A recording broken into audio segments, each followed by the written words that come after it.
नमस्कार, आशा करता हूँ आप ठीक होंगे। तो आज की कहानी है हमारी हरियाणा रोहतक शहर से। यह कहानी सुनने के बाद आप दंग रह जाएंगे। तो शुरू करते हैं कहानी। यह घटना है 27 अगस्त, बागवली गली, शीतल नगर, रोहतक से। करीब दोपहर के 2 बजे थे और हर रोज की तरह परिवार का इकलौता बेटा अभिषेक जब घर पर वापस लौटता है तो आम दिनों की तरह घर की घंटी बजाता है और गेट को ठकठकाता है। काफ़ी देर तक वह घर की घंटी बजाता रहता है और दरवाज़ा खुलवाने की कोशिश करता रहता है, लेकिन सामने से कोई जवाब नहीं मिलता। तो एक एक करके वह सारे घर वालों को फ़ोन करता है, लेकिन किसी का फ़ोन बंद आता है तो कोई फ़ोन उठा नहीं रहा था। तो उसने सोचा, अचानक 3 घंटे में ऐसा क्या हो गया कि कोई जवाब नहीं दे रहा, वे कहाँ चले गए और फ़ोन क्यों नहीं उठा रहे। वह परेशान होने लगा और परेशान होते ही घबराने लगा। घबराते ही वह चिल्लाने लगा और जोर जोर से चिल्लाने लगा। उसकी चिल्लाहट की आवाज़ सुनकर आसपास के पड़ोसी उसके घर के बाहर इकट्ठा हो गए। अभिषेक के पड़ोस के घर में ही उसके अपने सगे चाचा रहते थे। चाचा अभिषेक की आवाज़ सुनकर बाहर आते हैं। फिर अभिषेक ने चाचा को इन सब की जानकारी दी कि घर वाले गेट नहीं खोल रहे हैं। फिर अभिषेक अपने चाचा के घर की ओर भागा। फिर उसने अपने चाचा के घर से अपने घर में छलांग लगा दी। छलांग लगाने के बाद उसने घर में जो देखा वह सब देख के वह दंग रह गया। वह देखता है कि घर के अंदर एक एक करके परिवार के लोगों की लाशें बिछी हुई है।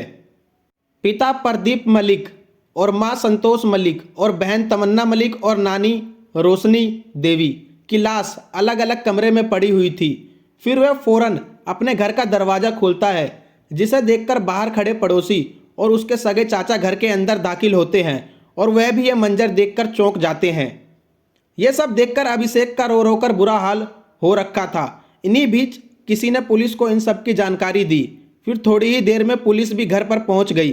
फिर पुलिस ने आगे की तहकीकात शुरू की। पुलिस ने सबसे पहले आसपास के सीसीटीवी फुटेज खंगालना शुरू किया। पुलिस अभिषेक से इस बारे में बात करना चाहती थी, लेकिन अभिषेक का तो रो रो कर बुरा हाल हो रखा था। पुलिस अपनी तहकीकात में लगी ही हुई थी और आसपास के लोगों से पूछताछ करने में लगी हुई थी। तभी पुलिस को एक बात पता चलती है कि अभिषेक के पिता प्रदीप मलिक एक प्रॉपर्टी डीलर थे। तो पुलिस को लगा कि यह रंजिश या दुश्मनी का मामला हो सकता है, क्योंकि घर में सभी जनों को बिल्कुल पास से गोली मारी गई थी।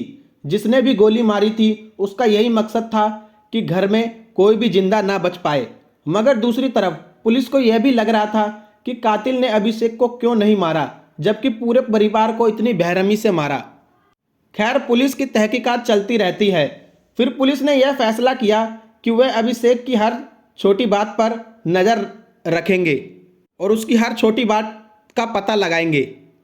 यहाँ तक कि पुलिस ने अपने मुखबरियों को भी अभिषेक के पीछे लगा रखा था। फिर मुखबरियों के जरिए पुलिस को यह पता चलता है कि अभिषेक की उसके घर वालों से बिल्कुल नहीं बनती थी और इसी वजह से उसकी नानी रोशनी देवी भी उनके घर आई हुई थी। लेकिन दूसरी तरफ पुलिस यह भी सोच रही थी कि इतनी छोटी सी वजह के लिए कोई कत्ल क्यों ही करेगा, क्योंकि घर में नोकझोंक तो होती ही रहती है। फिर कुछ दिन बाद पुलिस को अभिषेक के बारे में एक बात पता चलती है, जिस बात को पक्का करने के लिए पुलिस ने अभिषेक को पूछताछ के लिए पुलिस स्टेशन बुलाया और पूछा कि तुम उस दिन कहाँ थे। तो उसने बताया कि वे अपने दोस्तों के साथ पार्टी करने होटल चला गया था और जब मैं वापस आया तो यह घटना हो चुकी थी। पुलिस ने अपनी तरफ से सारी तहकीकात शुरू की, पर कोई भी जानकारी हाथ नहीं लगी। मगर कुछ दिनों बाद पुलिस को अपने मुखबरियों से यह पता चलता है कि अभिषेक एक गे है। यह बात सुनकर पुलिस भी चौंक गई। फिर पुलिस को जैसे ही अभिषेक ने बताया था, पुलिस उस होटल में पहुंची और वहां के सीसीटीवी कैमरा की जांच की, जिसमें यह दिख रहा था कि अभिषेक घटना वाले दिन अपने दोस्त के साथ होटल आया था। फिर पुलिस ने अभिषेक को फिर पुलिस स्टेशन पूछताछ के लिए बुलाया और पूछा कि तुम गे हो। तो अभिषेक ने फिर बताया कि हाँ, मैं एक गे हूँ, और उसने अपनी छाती पर अपने दोस्त का नाम भी गुदवा रखा था, जिससे वह प्यार करता था और उसी से शादी भी करना चाहता था।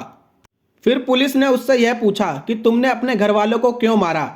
पहले तो अभिषेक घबरा गया, लेकिन वह बार बार बोलता रहा कि मैंने अपने परिवार वालों को नहीं मारा है।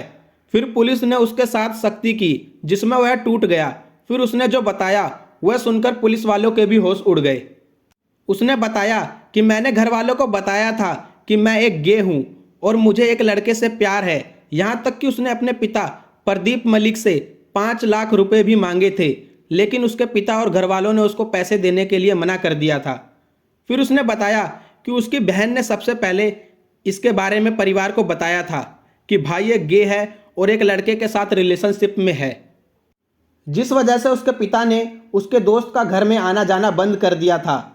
उसकी स्कूटी उसकी छीनकर उसको बहन को दे दी थी। यहाँ तक कि उसका घर से बाहर निकलना भी मुश्किल कर दिया था, इसलिए वह अपनी बहन से बहुत नफरत करने लगा था।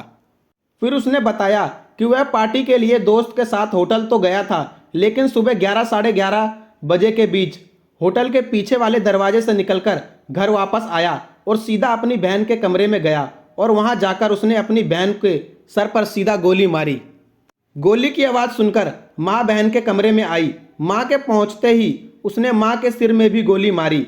इसके बाद वह अपनी नानी रोशनी देवी के कमरे में गया और वहां उसने नानी के सर में भी गोली मार दी। इन सब के बाद पिता इन सब बातों से अनजान ऊपर के कमरे में किसी से फ़ोन पर बात कर रहे थे, इसलिए उन्हें इस घटना का पता नहीं चल पाया। फिर इसके बाद अभिषेक सीढ़ियों से छत के कमरे में जाता है और कमरे में घुसकर अपने पिता प्रदीप मलिक को भी बिस्तर पर गोली मार देता है। यह बंदूक भी उसके पिता प्रदीप मलिक ने ही अपने बेटे अभिषेक को चलानी सिखाई थी, क्योंकि वह प्रॉपर्टी डीलर थे तो उनके पास बंदूक थी। किसे पता था जो पिता अपने बेटे को बंदूक चलानी सिखा रहा है वही एक दिन उसी बंदूक से पूरे परिवार को मार देगा। ये सारी घटना होने के बाद वो फिर वापस होटल आ जाता है और फिर 3 घंटे बाद घर जाता है, जहां उसे पहले से पता था कि घर पर क्या हुआ है। लेकिन घर जाकर अपने माता पिता को फ़ोन करना, गेट को ठकठकाना और चिल्लाकर पड़ोसियों को इकट्ठा करना सब उसकी प्लानिंग का एक हिस्सा था। और ऐसे फूट फूट कर रोना कि पुलिस वालों को भी शक ना हो। लेकिन गुनाहगार कितना भी तेज हो, एक दिन वह पकड़ा ही जाता है, जैसे अभिषेक का गुनाह पकड़ा गया। फिर पुलिस ने अभिषेक को कोर्ट में पेश किया, जहां यह केस अब भी चल रहा है। तो आज की कहानी में बस इतना ही। आज की कहानी आपको कैसी लगी कमेंट में बताइएगा ज़रूर, और इसी तरह से रोचक कहानी सुनने के लिए हमारे इल्यूमिनाटी चैनल को भी सब्सक्राइब करिएगा। धन्यवाद।